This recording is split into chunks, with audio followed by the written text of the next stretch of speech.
cela que j'aimerais dire à la francophonie, lorsque un homme de Dieu passe par des temps difficiles, ne te réjouis pas. Lorsqu'une église passe par un temps de division, ne te réjouis pas. Quand Satan attaque le voisin, il est probablement dans le voisinage. C'est parce que l'église ne comprend pas la notion du campement. Lorsqu'on sonne de la trompette et que c'est la guerre, on ne se dit plus je suis le camp de Dan, de Ruben ou de Judas. On dit je suis juif. Et on se rassemble parce que si une tribu est vaincue, c'est une brèche pour toucher tous les autres. Ma prière est que Dieu élève des intercesseurs dans cette saison. Amen. Non pas des analystes ecclésiastiques, non pas des gens qui viennent que pour juger ce qui se passe ici et là, mais des gens qui peuvent être à la brèche et commencer à prier pour l'église.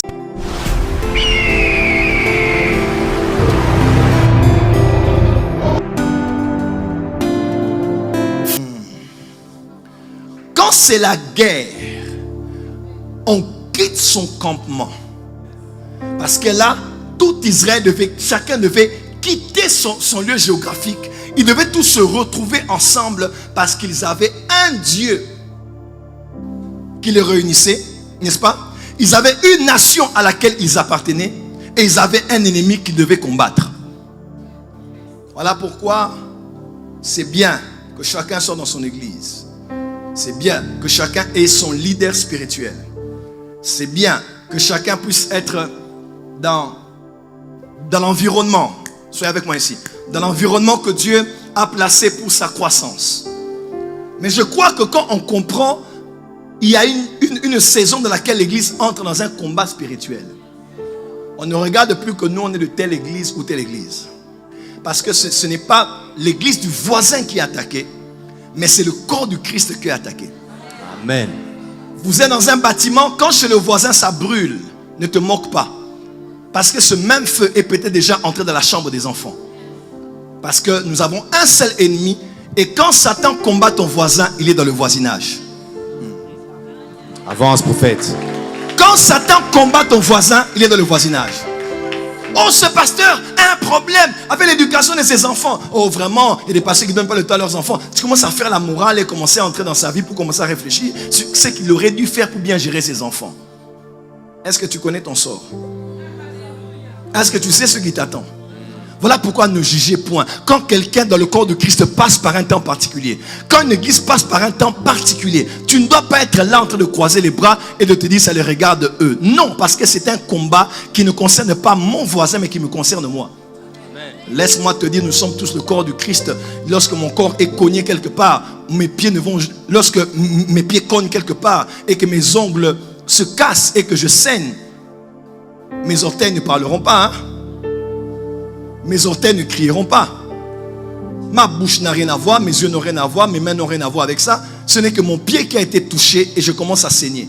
Mais parce qu'il y a une interaction, il y a une connexion entre tous les membres faisant partie d'un seul corps. Lorsque la jambe est blessée, avance. Les mains vont se diriger vers la jambe, la bouche va crier, les yeux vont pleurer, amen. Le dos va se courber. Amen. Oh. Avance, prophète. Pourquoi? Je n'ai pas été touché. C'est lui qui a été touché. Mais puisque nous sommes connectés, je souffre avec celui qui souffre et je me réjouis avec celui qui se réjouit. Amen. Tiens ton voisin, dis voisin, j'ai besoin de toi. Voisin, j'ai besoin de toi. J'aime pas les chrétiens qui n'ont besoin de personne. Moi je ne viens ici que pour Daddy. Moi je viens ici que pour Dieu. Après je quitte l'église. Frère, va au ciel. Nous là, on a besoin des hommes, on a besoin de femmes, on a besoin des autres. Lève-toi avec moi, tiens ton voisin, dis j'ai besoin de toi. J'ai besoin de toi. J'ai besoin de toi, mon frère. Tiens ton voisin, dis j'ai besoin de toi. J'ai besoin de toi. Alors, dis à l'autre voisin, j'ai besoin. Remettez-moi l'image là. Dis à ton voisin, j'ai besoin de toi. Change de voisin, dis voisin, j'ai besoin de toi. Nathan, tu peux aider s'il te plaît. Dis à ton voisin, dis à l'autre voisin, dis voisin, j'ai besoin de toi. J'ai besoin de toi, voisin. Dis à notre voisin, dis voisin, j'ai besoin de toi. J'ai besoin de toi. Acclame très fort là où tu es.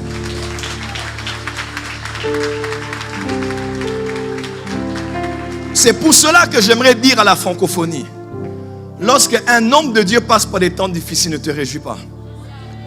Lorsqu'une église passe par un temps de division, ne te réjouis pas. Quand Satan attaque le voisin, il est probablement dans le voisinage. C'est parce que l'église ne comprend pas la notion du campement. Lorsqu'on sonne de la trompette et que c'est la guerre, on ne se dit plus je suis du camp de Dan, de Ruben ou de Judas. On dit je suis juif. Et on se rassemble parce que si une tribu est vaincue, c'est une brèche pour toucher tous les autres. Ma prière est que Dieu élève des intercesseurs dans cette saison. Amen. Non pas des analystes ecclésiastiques, non pas des gens qui viennent que pour juger ce qui se passe ici et là, mais des gens qui peuvent être à la brèche et commencer à prier pour l'église. Oh, j'aime la parole de Dieu. Apocalypse chapitre 1. Lorsqu'il entend la voix, il se retourne et il voit un homme qui marche au milieu des 7 chandeliers. Et quand on explique les 7 chandeliers, ce sont les 7 églises. Et les 7 étoiles dans la main du Seigneur sont les 7 anges des 7 églises. On voit le Seigneur au milieu des églises. Il est temps de remettre Jésus au milieu des églises. Amen. Il est temps de remettre le Seigneur au milieu. Non pas nos intérêts de voir. Des fois, on croit que cette église, si elle se vide, les membres viendront chez moi. Là, c'est la pêche à l'aquarium. Si tu es assez homme et femme, va pêcher toi-même dans le lac. Prends tes poissons et emmène-les à la maison. Tu n'as pas besoin d'aller voir dans l'aquarium de ton voisin pour aller prendre le petit poisson rouge et le déplacer pour le mettre dans ta maison. Dis à ton voisin, arrêtez la pêche à l'aquarium. Arrêtez la pêche à l'aquarium. Dis à ton voisin, il y a assez de poissons dans la mer, dans les eaux, dans les océans. Il est temps d'aller évangéliser au lieu d'aller arracher les membres et les partenaires des autres églises. Arrêtez.